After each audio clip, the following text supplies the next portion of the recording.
मादरे वतन की रक्षा के लिए जिसने अपने प्राणों की बाजी लगा दिया, पाकिस्तान के पैटर्न टैंकों को भेद कर पाकिस्तान की ऐसी की तैसी कर दिया। ऐसे पैटर्न टैंक जिसको अमेरिका ने दिया था, और वह टैंक ध्वस्त ही नहीं होगा, उस पर बम काम नहीं करेगा। लेकिन परमवीर चक्र विजेता अब्दुल हमीद, जिनकी माटी पर हम हैं, इसी गांव में यहाँ से कुछ मीटर की दूरी पर उनका जन्म हुआ था। आज हम वहीं हैं और दिखा रहे हैं इस धाम पर।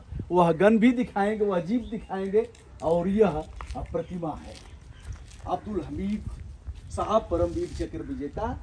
और यह है उनकी पत्नी रसूलन बीबी, जिनके साथ कई बार हमने वीडियो किया है। अब वह नहीं रही, और यहाँ से कुछ मीटर की दूरी पर ही उनकी मजार है। दोस्तों, कुछ जुनूनी युवाओं से हम मिलवाते हैं। उसके पहले हम एक बार इधर आपको ले चलना चाहेंगे। परमवीर चक्र विजेता शहीद वीर अब्दुल हमीद RCL स्मारक, कंपनी क्वार्टर मास्टर हवलदार वीर अब्दुल हमीद परमवीर चक्र विजेता के असल उत्तर खेमकरन सेक्टर में भारत पाक युद्ध के दौरान उत्तम कोटि की बहादुरी एवं सर्वोत्तम बलिदान, अदम्य साहस के प्रदर्शन की 52वीं शहादत दिवस समारोह की वर्षगांठ पुण्य स्मृति पर वीर अब्दुल हमीद स्मारक का लोकार्पण किया। किसने? जनरल बिपिन रावत, जिन्हें स्वर्गीय कहते हुए हमें बड़ा कष्ट हो रहा है। जुबान हमारी लड़खड़ाने की स्थिति में है। नहीं रहे, एक दुर्घटना के शिकार हुए। और यह लोग थे थल सेना अध्यक्ष तत्कालीन उस समय थे। 2017 को इसका विमोचन किया गया। उस समय रसूलन बीबी जी थी और अन्य लोग हैं। आइए दोस्तों, अब उन जुनूनी युवाओं से मिलवाते हैं। यह जुनून सकारात्मक है, नकारात्मक है, इसे आप तय करेंगे। यह स्मारक है। तत्कालीन जिलाधिकारी राजन शुक्ला ने काफ़ी मेहनत करके कुछ सरकारी धन और कुछ लोगों से लेकर के इसका निर्माण करवाया था। यह पार्क है। इस तरफ हॉस्पिटल है जो संचालित है। यहाँ एक सरोवर है, पोखरा है, जिसमें भैंसें आपको नहाते हुए देखी जा रही हैं। इसका भी जीर्णोद्धार हो जाए, घाट बन जाए और यहाँ देखने लायक हो जाए। अब इनसे मिलवाते हैं और थोड़ा सा इस तरफ उस जीप की तरफ भी हम चलते हैं, उसको भी देखेंगे। आइए आप लोग इस तरफ बात करते हैं। बात तो यही होगी, यही आप लोग। क्या नाम है? सूबेदार यादव सर जी, आपको भी प्रणाम सर। सूबेदार, और अपने क्या नाम है बाबू? सूबेदार हैं, सूरज हैं, और राम प्रवेश यादव। ये लोग महीनों से यहाँ डेरा डाले हुए हैं। वाराणसी से आकर के महीनों हो गए यहाँ डेरा डाले हुए। मैं पूछता हूँ कि भैया यहाँ लूट के थपेड़े खा रहे हैं, ऐसा क्या है? क्या है सूबेदार, क्यों आप लोग NCC के सर्टिफिकेट के धारक हैं? जी सूबेदार, मैं जब NCC कर रहा था सर जी, तो इनके बारे में अधिकारी हमारे जानकारी भी देते थे। तो अंदर से जुनून थी कि ऐसे वीर को हम नमन करें, इसे हमारे देश में हैं। तो एक बार उनके वीर जो था इनका देखने के लिए जब आए गाजीपुर में, देखे यहाँ पे, तो हमको दुखी हुआ कि ऐसे हमारे देश के जो सैनिक हमारे लिए इतना किए, इनके ऊपर ये टीन लगा है, ये चद्दर लगा है, वो टूट रहा है, ऐसा टूट रहा है। तो हमको दुखी हुआ। तो मैं अपने दोस्तों से बात किया कि हम कुछ कर सकते हैं यहाँ पे गाजीपुर में इनके लिए, जो हमको जिंदा रखे हैं। तो कहें ठीक है, आप शुरू करिए, हम तैयार करते हैं। तो उसी समय से कहानी इनकी बनी सर। इनसे हम बहुत प्रेरणा लेते हैं।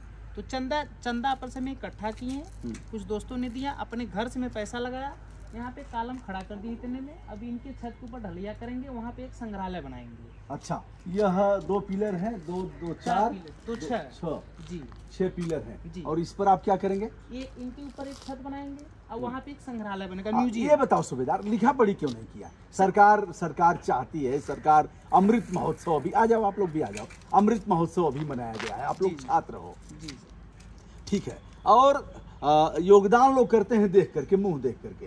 अब भिखारी अगर समूह में जाएगा तो लोग 10 रुपए का नोट देंगे, और अकेले अगर रहेगा तो कहेंगे चल।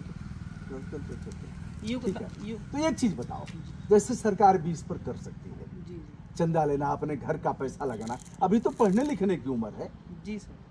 तो यह जुनून कहा जाए कि पागलपन कहा जाए, क्या कहा जाएगा इसको? सर हमारे अंदर तो जुनून जैसे नहीं है, जैसे कुछ सी करना। सर्टिफिकेट लिए हो, जी सर। तुम्हारा तो काम यह है कि हम सेना में भर्ती हो, जी। कहीं और जाएं, जी। ठीक है, बीएड वोड करें और जो भी है सी सर्टिफिकेट का जी। एक लाभ भी मिलेगा। जी, मैं सी पॉलिटेक्निक सर्टिफिकेट भी किया हूँ सर, इंजीनियरिंग की। चलो, जी सर। तो सी सर्टिफिकेट माने इसका भी वेटेज मिलेगा। जी जी सर। जिस तरह से कई चीजें हैं तो इसका वेटेज मिलेगा, जी सर। तो नौकरी में जाना चाहिए। जी जी, नौकरी के लिए सर 3 साल इधर वैकेंसी नहीं निकली और तैयारी भी कर और रहे हैं आगे सर। तब तक समय बीत जाएगा। समय बीत ही रहा है लगभग सर। दोस्तों मैंने बहुत डांटा है इन लोगों को, सर कई बार फोन आया, हमको बता बहुत देता ज्ञान हूं, दिए हैं। बता देता हूं। मैंने कहा आज आपसे भी कह रहा हूं, यह पागलपन मेरे ऊपर भी कभी था, आज भी है, लेकिन मैं अपना नुकसान करके नहीं। इन्होंने बताया है कि हमने घर का भी गंवाया है, तो बेटा इसके लिए लिखा पढ़ी करेंगे, प्रेसिडेंट ऑफ इंडिया को लिखेंगे, अन्य लोगों को लिखेंगे, गाजीपुर के डीएम को लिखेंगे, तमाम फंड हैं जनप्रतिनिधि उनके लिए लिखेंगे, उसको लिखेंगे, सांसद को लिखेंगे, विधायक को लिखेंगे, दबाव बनाएंगे कि आप ऐसा करिए। सर मांग करने के बाद, लिखने के बाद, सही कहा आपने, यहाँ पे एक ट्रस्ट है जो सामने दिखाई दे रहा है। हमने जितने लोगों से बात किया, डीएम से आकर मिला, एसडीएम से मिला, तो कह रहे हैं कि यार ट्रस्ट है, ट्रस्ट में बहुत ये लोग अपना करते रहते हैं यहाँ के बारे में। तो हमको ये तकलीफ हुई कि जब घर के लोग हैं, ट्रस्ट से जुड़े, तो यहाँ क्यों नहीं है ऐसा। यहाँ पे जब हमने डीएम से मिला तो डीएम साहब कहे चलो ठीक है, हम तुम्हारी बात को केयर करेंगे, लेकिन अभी तक वो केयर करते रह जाएंगे। ठीक है, एमएलए हैं, एमपी हैं, नहीं अगर करेंगे तो हम ही ठेका लिए हैं क्या? सर फिर मैं कह रहा हूं कि नकारात्मक बात बहुत से लोगों को लगेगी, लेकिन यह सही है कि यह पढ़ने की उम्र है, यह मुकाम हासिल करने की उम्र है, और पढ़ाई लिखाई करके हम मुकाम हासिल कर लेंगे तो अपने हम वेतन से, अपने पैसे से कुछ करके, और लोग नहीं करते हैं तो हमने ठेका। दोस्तों बहुत से आवास बनवाए हम लोगों ने मिल करके, बहुत से लोगों के शौचालय बनवाए गए, दृष्टिहीन है, विकलांग हैं, वो चल रहे हैं, नहीं पहुंच पा रहे हैं, तो किया गया। लगा कि पागलपन आ जाएगा क्योंकि लोग सुन नहीं रहे हैं, नहीं सुन रहे हैं, तो हमने अपने काम को किया, टोका टाकी किया। अब इसी लू में बेचारे रात भर मच्छर काट रहे हैं और यहीं रात बीतती है। भोजन कैसे चलता है बताओ? भोजन सर जी स्कूल में कर लेते हैं, दोपहर में जब बच्चों को। अच्छा, मध्याह्न भोजन में जी मास्टर साहब लोग दया दृष्टि करके और मध्याह्न भोजन करवा देते हैं, प्रधान जी, और उसके बाद नाश्ता उसा कर लेते हैं। कभी कभी तो ऐसा होता है कि भोजन नहीं कर पाते हैं हम लोग, ऐसा होता है अक्सर, कम से कम सप्ताह में 3-4 दिन तक। तो क्या करते हैं कि बस नाश्ता कर लिए, हो गया, गुड़ रख लिए, पानी पी लेते हैं। एक देश प्रेम का जो जुनून था सर जी, यहीं पे निकाल रहे हैं। हमारी नौकरी नहीं लगी यार, देश प्रेम का जुनून। हम बच्चों को एनसीसी किए हो ना, हम खाली 1-2 हम सिखाएंगे, हम बच्चों को बताएंगे, जो बच्चे दौड़ रहे हैं उनको, क्योंकि आप बताने जैसी स्थिति है आप। जी सर। हम खाली 1-2 क्या होता है, निकट लाइन खुली लाइन क्या होता है जी बताइए? सब उसमें। अरे निकट लाइन खुली लाइन क्या होता है? निकल लाइन चलने के लिए कहते हैं। कैसे उसमें सब परेड है सर। क्या है बाबू, बताओ ना। अरे जिससे बात कर रहे हो अभी तो किया है। जी सर जी। हाँ। तो इसके सब नहीं, अब देखो, विषयांतर मत हो जाओ, पहले बताओ सिखाने की बात है सर जी। हम खाली 1-2 कैसे होता है?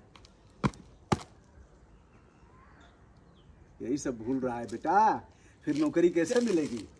चलिए, हम इन लोगों का हौसला नहीं गिरा रहे हैं, मैंने इससे पहले बात भी किया है, लेकिन यह जरूर कहूंगा कि बेटे देश के लिए बहुत लोग हैं, करेंगे वो लोग, ठीक है, और हम अपना गंवा करके हम नहीं करेंगे। ठीक है, जो करना होगा हम करेंगे। लिखा पढ़ी बहुत से मामले में लिखा पढ़ी किया गया है, बहुत से मामले में, लेकिन हमने ठेका देश का नहीं लिया है।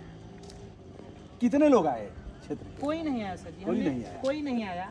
और दूसरा चीज कि इनके जो सैनिक के प्रति हमारा भाव था, खुलकर यहीं लुटाएंगे, और इसके बाद आपकी बातों से मैं प्रेरणा लेकर जाऊंगा, फिर जिंदगी को हम लोग कामयाब बनाने की। अब तीनों लोगों को मैं देखना चाहूंगा मुकाम पर। जी सर जी। क्योंकि जो बात कर रहा है बंदा, यह भी अपना जीवन ऐसे ही बर्बाद किया है। बेटा सुबह सुबह अपनी नींद से नहीं जगता था, लोग जगाते थे, और उनको अगर मैं खिलाता था खाना तो ठीक था, नहीं बिना खाए निकल जाता था।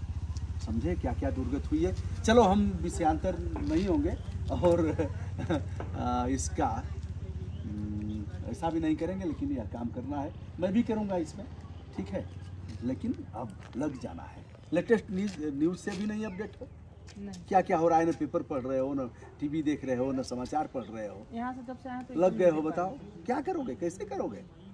अभी कैसे नौकरी मिलेगी बताओ ना, कैसे नौकरी मिलेगी? करेंगे तैयारी सर जी। नहीं, कैसे तैयारी? एक दिन तो, 1 महीना तो खत्म हो गया इसी में, 1 महीना खत्म हो गया, 20 दिन और समय लेंगे, फिर यहाँ से अब यहाँ वीर चक्र भी हैं लोग, उनका भी वही है, महावीर चक्र है, उनका जाओगे तो और खराब स्थिति है। शौचालय हम ही लोग लड़के बनवाए।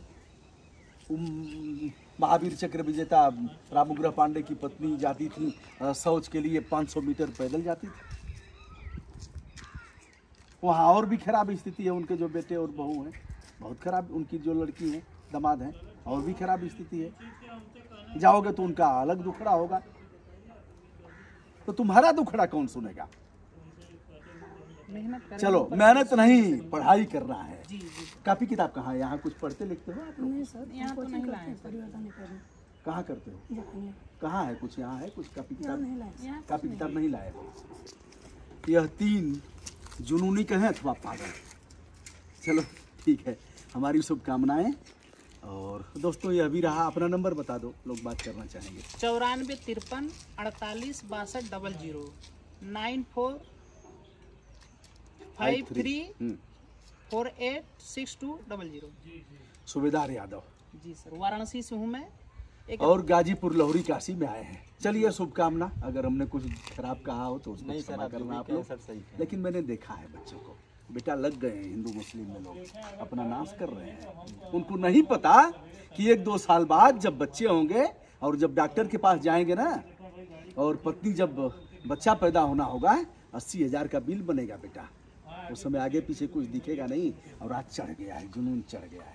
हम इसको खराब नहीं कर रहे हैं, ये हमारे आराध्य हैं और हमने भी किया है। इनके जो भी है और चीज़ें हैं बताने लायक नहीं है, लेकिन इनके दामाद, इनकी बेटी, सब लोग जुड़े हैं हमसे, परिवार के लोग भी जुड़े हैं। तो चलिए दोस्तों, हम हैं इस पवित्र स्थली पर जो किसी तीर्थ स्थली से कम नहीं है। विनम्रता के साथ ब्रजभूषण दुबे सहित इन तीनों नौजवानों का प्रणाम स्वीकार करें। धन्यवाद। शुभकामना।